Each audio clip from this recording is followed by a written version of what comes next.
my primary medium is watercolor, and I've always been fascinated by it. It's very demanding. I took it up, frankly, because I thought it would be easy, and I took it up probably now almost 20 years ago.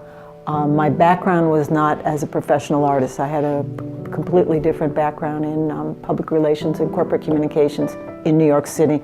But about 20 years ago, I really felt the urge to express myself visually, and I thought, well, watercolor, you know, kids do it. It can't be that hard. Ha! It is. But I persevered, and it still is hard because the nature of it is you're dealing with water. It moves around, it wants to blend, it wants to dissolve, it wants to do all kinds of things.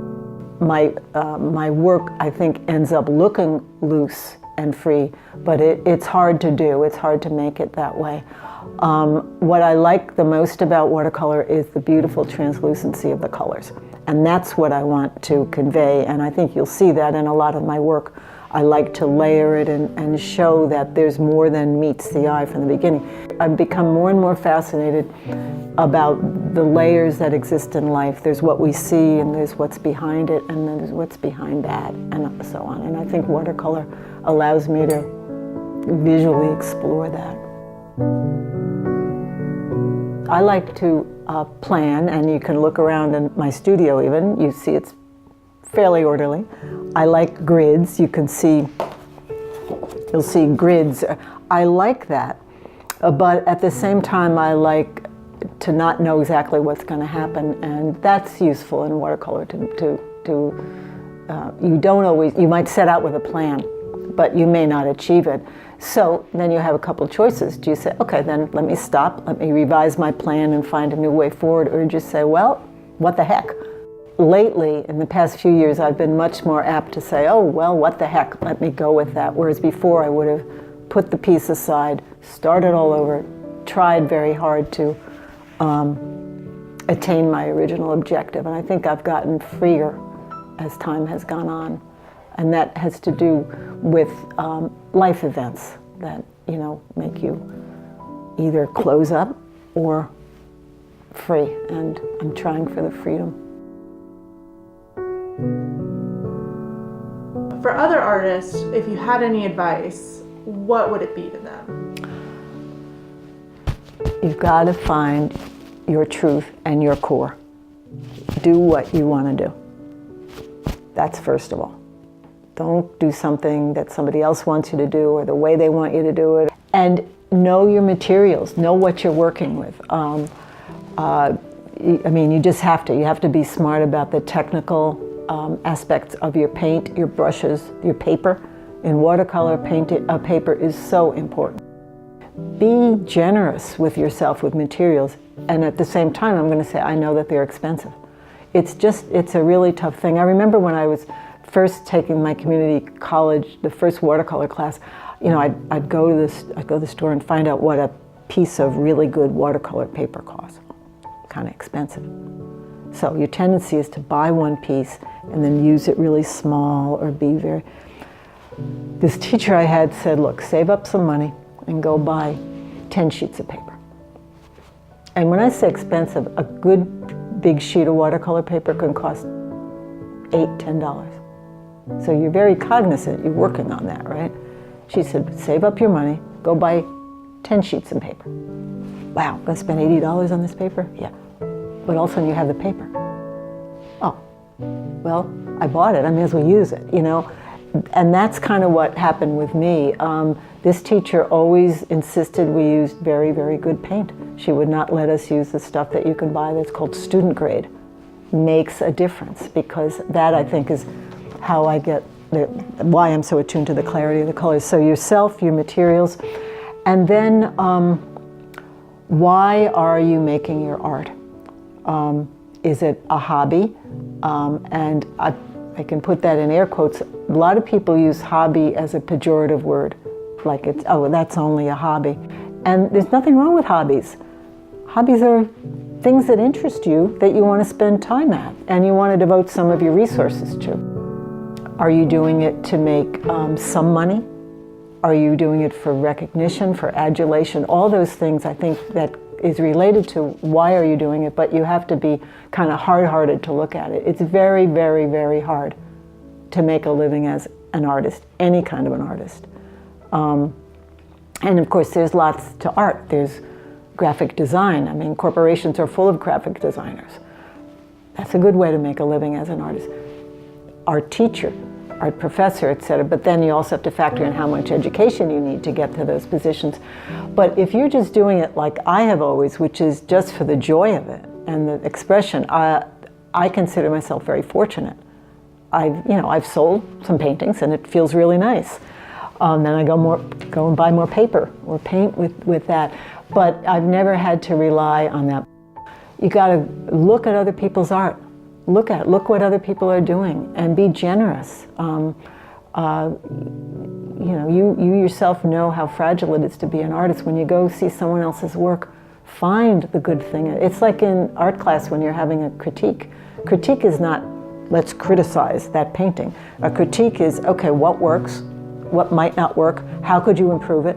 When I came to Aurora, which was in the middle of 2014, and was fortunate enough to land in a place where there was an art show, a community art show every summer, and could take part in it, and then I chaired it for 3 years. What I was always cognizant of was that many of these people, it's the first time they had ever shown their work in public, and I wanted them to be comfortable. I wanted them to know that the art show was a good, safe place for them. And I do think that was achieved. And that made me feel happy, and that was part of the genesis for the art gallery that I ran here for a couple of years, is for many people, it was their first tentative steps into, and when you hang your painting on a wall somewhere else and then go away, it's like a little part of you is there. What are some ways that communities can support artists? I think one way is for communities to think about what they look like.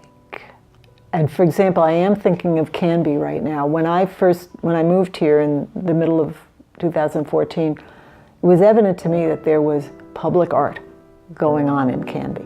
Now I moved from San Francisco, which has art all over the surfeit of art almost. But I come up here to a place that looks very different to me than San Francisco did, but I immediately saw public art. And that has only increased in the 4 years that I've been here. So I think that's one way. Support artists, buy original art. Do not buy giclées and copies. That was my mantra at the gallery. Support an artist. Know that what you're buying, the hand of the artist touched it. Go to the museums, go to galleries. Galleries, they don't charge admission. They're not going to ask you how smart you are about Picasso's blue movement versus blue period versus something else.